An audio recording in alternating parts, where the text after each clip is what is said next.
फरीदाबाद में एक बाइक और कार की भिड़ंत का मामला सामने आया है, जहां बाइक पर बैठे 3 नाबालिग बच्चे गंभीर रूप से घायल हो गए।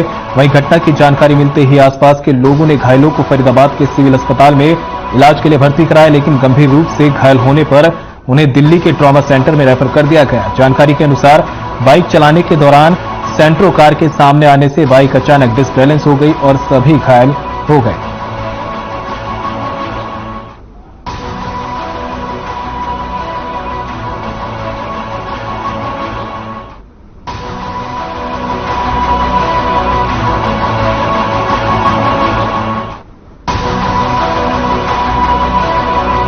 जावेद जी, क्या हुआ है? 4 बच्चे घायल हुए एक्सीडेंट में। एक बाइक और सेंट्रो का एक्सीडेंट हुआ है जी। तो 3 बच्चों को तो पहले लेके आ गए थे, एक बच्चा वहाँ था उसको मैं लेके आया जी। तो बता रहे कि 4 बच्चे बाइक पे थे, गाड़ी से एक्सीडेंट हो गया। ये पता नहीं है बाइक पे 4 बच्चे थे या 2 थे, ये पता नहीं, लेकिन वहाँ जो थे 3-4 बच्चे घायल हुए। जैसे बच्चों ने बताया मुझे कि हम 4 बाइक पे थे। हाँ। तो आपको लगता नहीं कि कहीं ना कहीं बच्चे, उम्र भी नहीं है बच्चों के चलाने की और बच्चे बाइक चला रहे थे, बड़ी गलती है? तो ये बच्चे के माता पिता को ध्यान देना चाहिए इस बात का। अभी तो ये भी पता नहीं है बच्चों की अपनी बाइक है किसी को। हाँ।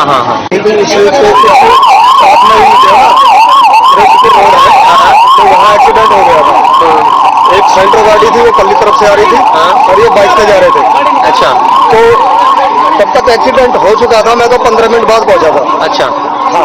तो उसके बाद जो है ना, इनको काफी चोट थी, ये सीरियस थे, तो हमने एक ऑटो करा वहाँ से और ऑटो में मैं इनको यहाँ पे लेकर आया। 4 बच्चे बाइक पे थे क्या? नहीं, ये नहीं कह सकता मैं बाइक पे थे या नहीं, ये मुझे पता नहीं है। बाइक और ऑटो, सॉरी बाइक और कार की सेंट्रो गाड़ी की जो है आमने सामने टक्कर थी। आमने सामने टक्कर हुई तुलसीपुर में। हाँ। अभी 4 की हालत कैसी है? अभी कुछ कह नहीं सकते, हालत गंभीर है अभी। हाँ, अभी हालत गंभीर है। दिल्ली भेजे गए।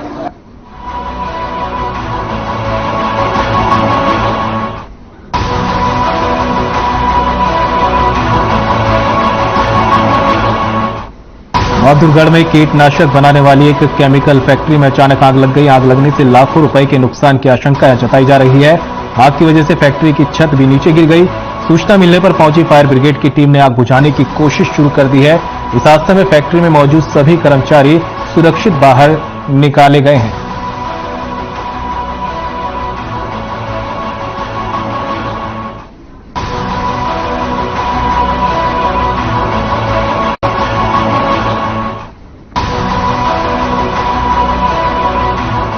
और इसमें कोई ब्लास्ट टाइप हुआ है, जिसके बाद आग बाहर फैल गई। बाहर एक मेटाडोर भी खड़ी थी किसी कंपनी की, उसमें भी आग लग गई थी, जिसको बुझा दिया गया है।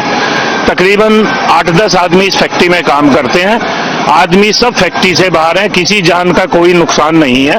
माल का नुकसान जरूर है, वो जब आग बुझ जाएगी उसके बाद ही उसका आकलन हो पाएगा, उससे पहले कुछ भी नहीं कह सकते।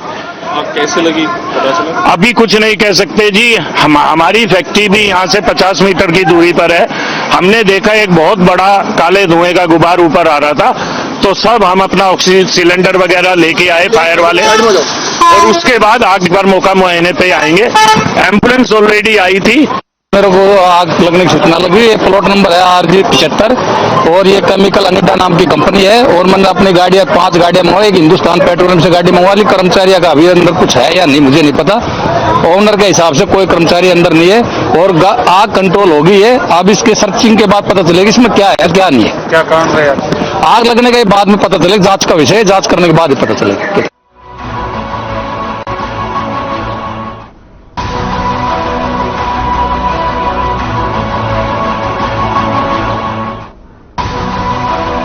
आदमपुर में हरियाणा के प्रदेश अध्यक्ष ओम प्रकाश धनखड़ ने राज्य स्तरीय बाल महोत्सव के समापन पर मुख्य अतिथि के तौर पर शिरकत की। इस कार्यक्रम का आयोजन हरियाणा राज्य कल्याण परिषद ने किया था। इस मौके पर ओम प्रकाश धनखड़ ने कांग्रेस पार्टी पर तंज कसते हुए कहा कि अगर कांग्रेस पार्टी को 50,000 वोटों में खुशी मिलती है तो उन्हें खुशी मनाने का हक है। हरियाणा के प्रदेश अध्यक्ष OP धनखड़ ने कहा कि आदमपुर उपचुनाव में भारतीय जनता पार्टी की जीत से लोगों को समझ आ गया कि बीजेपी आम लोगों के हित में काम करती है। उन्होंने कहा कि हिमाचल में भी बीजेपी की जीत होगी।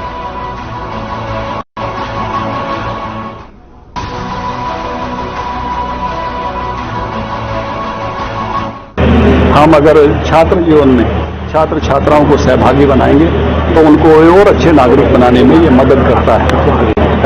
सांस्कृतिक गतिविधियां उनको देश की संस्कृति से, देश की एकात्मता से और अनेक ऐसे भावों से जोड़ती हैं जो उनके जीवन में बहुत आगे जाके बाद में विकसित होते हैं। तो ऐसी जो एक यात्रा इस उम्र में शुरू होती है, कहीं ना कहीं उसके बीज के रूप में उनके जीवन में आ जाती है। और जब बड़ा व्यक्तित्व देखोगे, किसी के भी जीवन की कहानी सुनोगे, तो आपको पता चलेगा कभी छात्र जीवन में उसने इस दिशा में कुछ सोचा था, कुछ किया था, और इसलिए वो वहां तक पहुंच गया।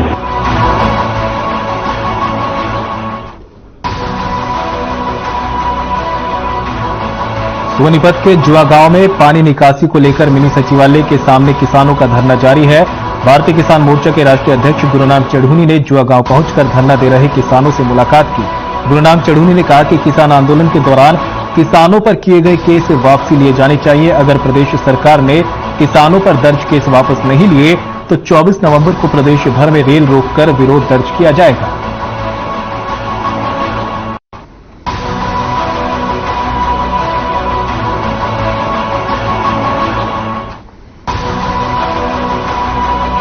इन्होंने वादा किया था रेलवे केस वापस लेने का, रेलवे ने अपने केस अभी तक वापस नहीं लिए हैं।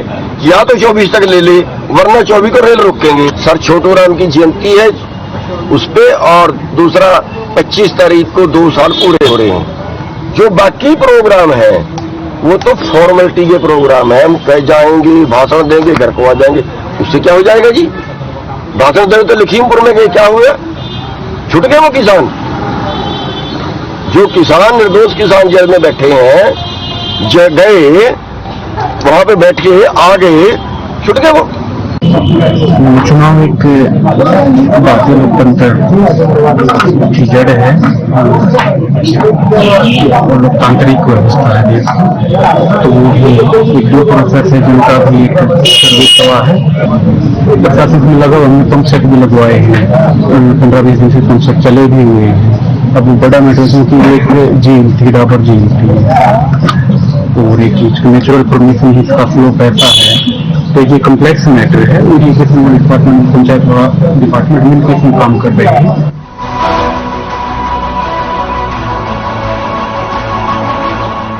झज्जर में अस्पताल प्रशासन की पोल खुलती हुई नजर आई। बताया जा रहा है कि अस्पताल की बिजली सप्लाई बंद होने की वजह से सैकड़ों मरीज परेशान हुए। बता दें कि अस्पताल की लाइट न रहने से मरीजों और उनके परिजनों को काफी परेशानी उठानी पड़ी, जिसके बाद मरीजों ने बताया कि सुबह से ही लंबी लंबी कतारों में खड़े थे, लेकिन लाइट न होने की वजह से उनका टेस्ट नहीं हो पाया। वहीं उन्होंने कहा कि डॉक्टर के न होने की वजह से बिना दिखाए घर वापस उन्हें लौटना पड़ रहा है। वहीं लोगों को करीब 10 घंटे तक बिना लाइट के ही गुजारा करना पड़ा।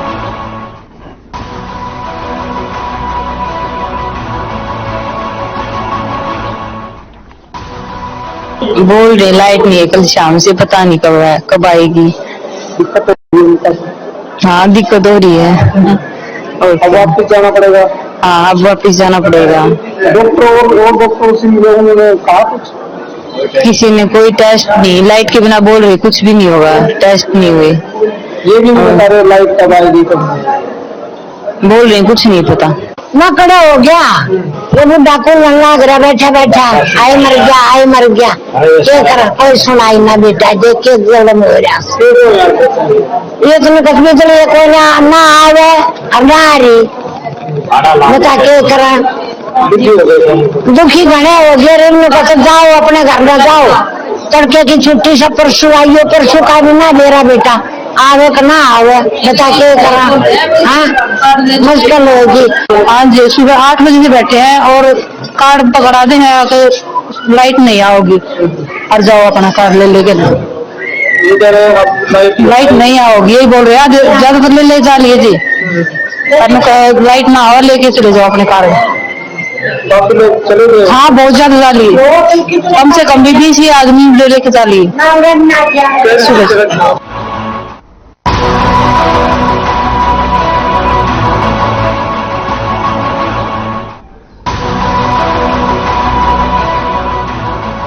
सोनीपत के जाहरी रेलवे फ्लाईओवर के नीचे एक शव मिलने से सनसनी फैल गई। वहीं इस घटना की सूचना पुलिस को दी गई। घटनास्थल पर पुलिस पहुंची और उसने शव को कब्जे में लेकर पोस्टमार्टम के लिए भेज दिया। फिलहाल मृतक युवक की पहचान नहीं हो पाई है।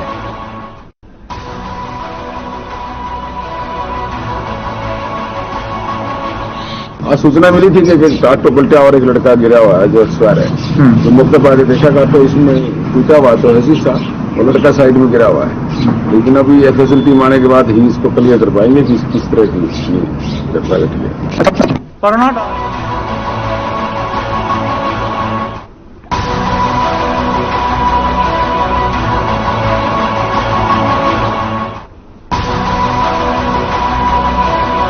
झज्जर के एनटीपीसी प्लांट में काम कर रहे एक ड्राइवर की तबीयत खराब होने की वजह से मौत हो गई।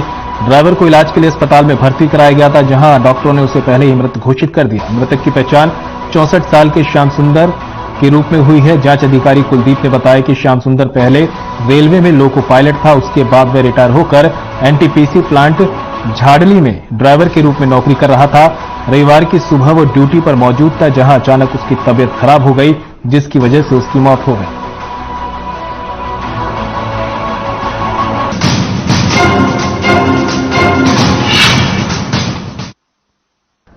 सुप्रीम कोर्ट ने ईडब्ल्यूएस रिजर्वेशन के लिए 10% आरक्षण को बरकरार रखने का अहम फैसला सुनाया है। चीफ जस्टिस यूयू ललित की अध्यक्षता वाली 5 जजों की बेंच ने इस मामले में अपना फैसला दिया। इस मामले में 3 जजों ने अपनी सहमति जताई और 2 ने असहमति। सुप्रीम कोर्ट के इस फैसले के बाद सामान्य जाति के लोगों को शैक्षणिक संस्थानों और सरकारी नौकरियों में 10% आरक्षण का लाभ मिलता रहेगा। इसी के साथ आर्थिक रूप से सामान्य वर्ग के कमजोर तबके को 10% आरक्षण दिए जाने के फैसले को भी सुप्रीम कोर्ट ने सही ठहरा दिया।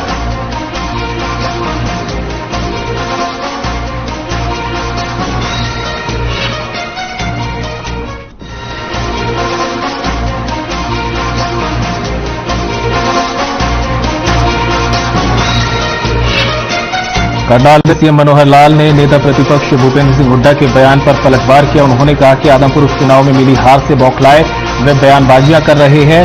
तो वहीं पराली पर बोलते हुए सीएम ने कहा कि हरियाणा ने पराली के बेहतर प्रबंध किए हैं। पिछले साल के मुकाबले इस साल पराली जलाने के मामले कम सामने आए हैं। इसी के साथ सीएम ने सुप्रीम कोर्ट के ईडब्ल्यूएस पर लिए गए फैसले को भी सही बताया है।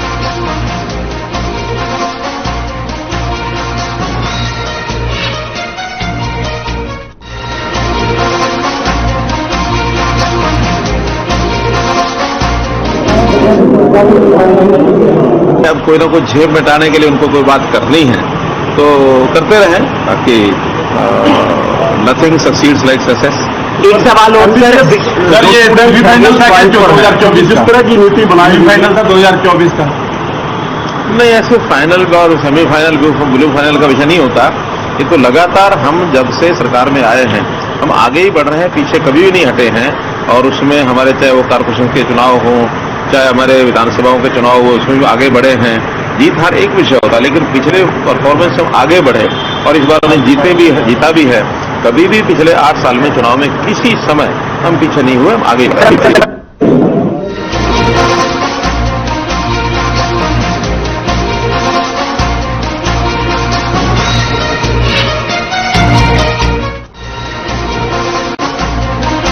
तो वहीं करनाल में सीएम मनोहर लाल ने जन समस्याएं भी सुनी। CM Manohar Lal rest house पहुंचे थे, वहीं सीएम ने लोगों की परेशानियों को सुना। इस दौरान सीएम ने लोगों को भरोसा दिलाया कि उनकी समस्या का समाधान हर हाल में कराया जाएगा।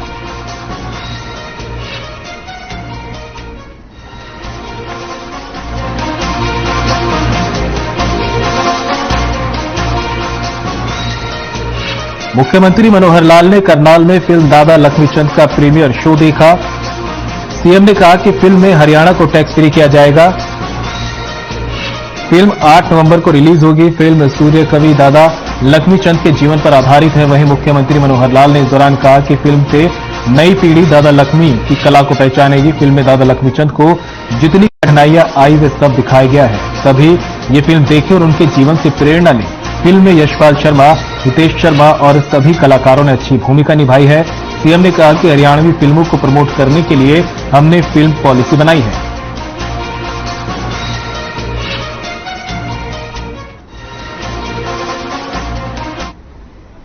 बहुत अच्छी फिल्म दादा लक्ष्मीचंद जी के नाम से, और इतिहास का एक ऐसा पन्ना जिसको कुछ लोग तो जानते हैं लेकिन बहुत नई पीढ़ी जानती नहीं है।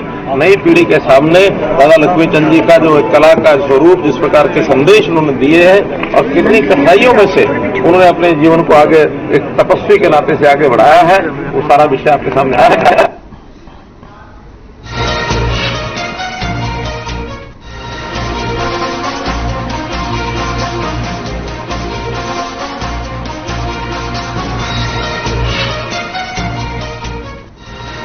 वहीं राष्ट्रवादी नेता विपिन चंद्र पाल की जयंती पर सीएम मनोहर लाल ने ट्वीट कर उन्हें याद किया, जहां उन्होंने लिखा कि मां भारती की आजादी हेतु अपने प्राणों की आहुति देने वाले लाल बाल पाल की तिकड़ी में से एक महान राष्ट्रवादी नेता विपिन चंद्र पाल जी की जयंती पर उन्हें नमन करता हूं। उन्होंने कहा कि उनके आदर्श विचार पर हम राष्ट्रहित में निरंतर कार्य करते रहेंगे।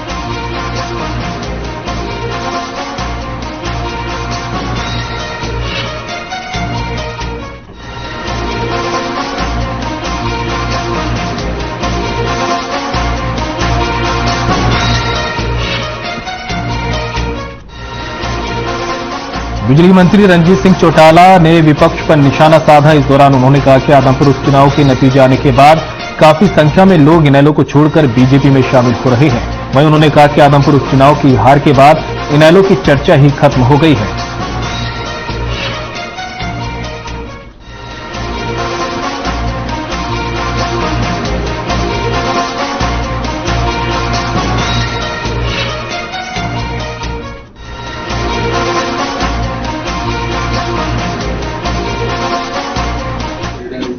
बहुत अच्छा मेला आप देख रहे हैं। नदी जैसे हजारों लोग एक तरफा, गांव में भी हर जगह लोग रोक रोक के साथ कर रहे हैं और हर रोज मुझे रोज 4-5 जगह प्रोग्राम हो रहे हैं।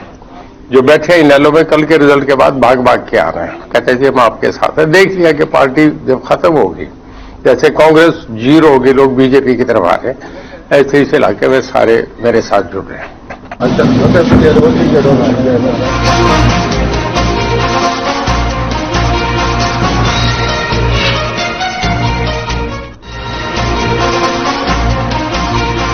बीजेपी प्रदेश उपाध्यक्ष और कुरुक्षेत्र जिला प्रभारी जेएल शर्मा ने शाहबाद का दौरा किया।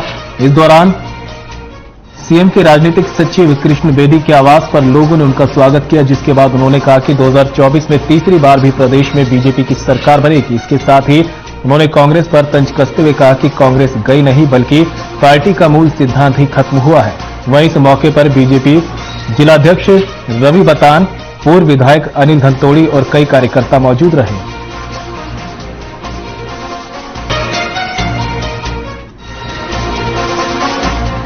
चरखी दादरी में डेंगू का ग्राफ लगातार बढ़ता जा रहा है। डेंगू को लेकर स्वास्थ्य विभाग अलर्ट हो गया है। स्वास्थ्य विभाग की टीम घर घर जाकर कूलर, पानी की टंकी की लगातार जांच कर रही है।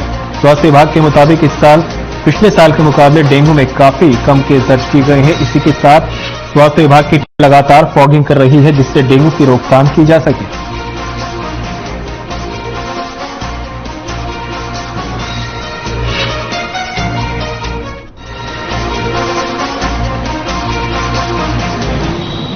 इस साल डेंगू का प्रकोप थोड़ा कम है। इसमें चाहे आप पब्लिक की अवेयरनेस मान लीजिए, चाहे हमारे हेल्थ डिपार्टमेंट की टीम की मेहनत मान लीजिए, चाहे म्यूनिसिपल कमेटी और बाकी डिपार्टमेंट्स का सहयोग मान लीजिए। पिछले साल पूरे साल में 639 केसेस आए थे डेंगू के और 3 डेथ्स हुई थी। इस बार अभी तक जो हमारे पास आई हैं 190 केसेस।